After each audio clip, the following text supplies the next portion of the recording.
taking some time on, because the theory that higher migration numbers necessarily leads to higher growth has been tested in the last 4 years.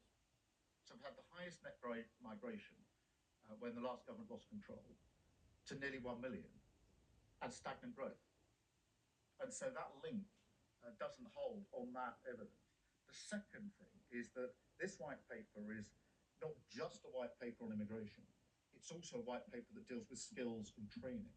And one of the reasons that we've had stagnant growth, in my view, for years, is because we've underinvested chronically in skills and growth. So by putting skills and growth into the same plan as migration, which is something businesses have been asking for years, you actually answer the growth question as well.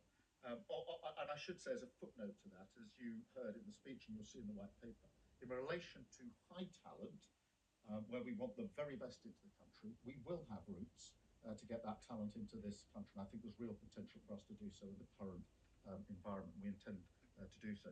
On the question of the China tariffs, I just saw something flash up in the room back there. I'm not across the complete detail. I'm very pleased, obviously, that we struck our trade deal with the US last week, which will be measured in very many thousands of jobs and billions of pounds into our economy. Thank you, Robert. Sam from Sky. Sam. Sam Kenskelis, Prime Minister, just to pick up on growth and migration. One of the reasons that we've had a laxer migration policy for years is because of basically the Treasury view. Successive chancellors, their fiscal rules, and the way that that interacts with the official forecasts means it's always been an easy win to have more growth by having more people in the country. What's your message today to the Treasury, to the OBR, and are you doing anything to actually change the way that they work and look at all this stuff and calculate the cost-benefit analysis of growth and migration? Yeah, well, thank you, Sam.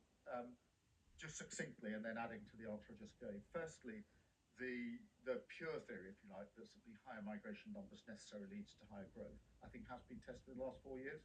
We quadrupled in actually a very short period of time. And, you know, I think whatever political persuasion you are, it is quite extraordinary that net migration quadrupled in 4 years.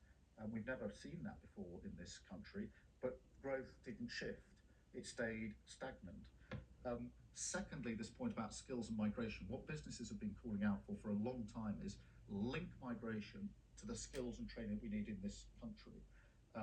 In the past, governments have done sort of knee-jerk reductions without making that link. We're making that link in this paper, which is really important in terms of where we go with the economy, because I do think it's underinvestment in those areas that's caused a lot of the problem.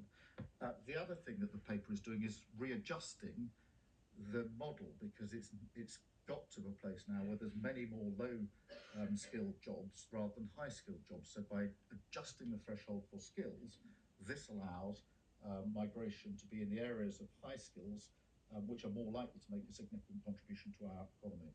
Thank you very much, Sam. I've got Gary from Channel 4. Thank you very much, Prime Minister. Have you been on a bit of a journey yourself on this? Did you used to believe that higher immigration led to higher growth? When Keir Starmer a few years ago talked about an island of strangers, are you one of the people who now thinks that Article 8 of the ECHR is actually a problem and not something that's just exaggerated by other people? Well, Gary, thank you very much. I invite you to dig out my conference speech at Labour Party conference. I know you remember them all. But 3 years ago now, I think it was, when I made the very political argument that I've made this morning, which is that take back control, understanding why you need control, selection of fair and gracious, is a Labour argument. And once you've dug out that transcript, there's then the speech I made to the CBI, I think about 3 years ago, making the same argument in relation to business, saying too many businesses, in my view, are too dependent on migration rather than training and skilling up people in this country. And I was signalling to the CBI then that would change under a Labour government. So there's a core consistency through here.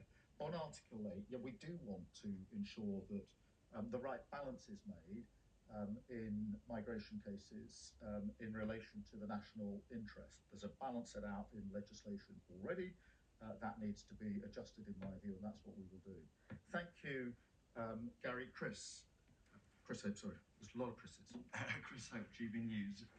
Prime Minister, we've been here before, haven't we? There have been 3 immigration acts since 2014. The Immigration Act in 2014 and 2016 both aimed to reduce immigration. They both failed. Why on earth should GB News viewers think you're going to succeed?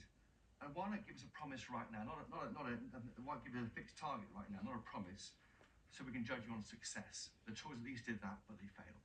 No, well, look, the difference here, this is the most comprehensive plan that has been put forward.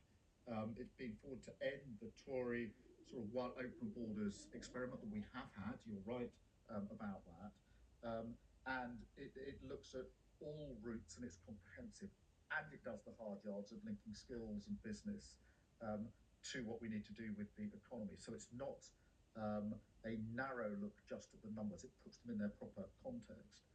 On the question, which we do want to significantly reduce migration, I'm absolutely making clear that's what it will do, and that if we need to go further, we will. So that's the promise I make to your viewers. I don't think it's sensible to put a hard-edged cap on it. That has been done in one form or another for the best part of 10 years by different prime ministers. The only thing that links those prime ministers and the various caps or quotas or limits they put in place is every single one of them failed. And therefore, going down the failed route is not a sensible way for me. As with everything that I do, serious, pragmatic, looking at the things that will actually make a material difference. Thank you, Chris. Jerry from the Times. Jerry Scott from the Times. What is your message to the 9 million inactive adults in the UK at the moment who might not think that they should take work in a care home, for example, and also to some of your Labour MPs who might be squeamish about Labour government taking a tough line on immigration? Well, firstly, let's acknowledge within that 9 million, there are some people who can't work, and we need to be clear about that from the start. But there are others who can, and as we've set out in our welfare provisions, the principles are clear. Where people can't work or are unlikely to be able to work, they should be protected and supported. But where people can get into work, they should be supported. The current system does the opposite, and so we will support them into work with a £1 billion package, the right to try, and measures like that. And that if you can work, you should work. And I do think that this white paper should be seen in conjunction with what we're doing on welfare. And on squeamishness, I actually think that the Labour Party has as core values the idea that immigration should be controlled, that it should be selective. We should be choosing who we want, higher skills, the high talent routes into our country. And it must be fair. They're basic Labour arguments and concepts for many, many years. Thank you. I've got Jack from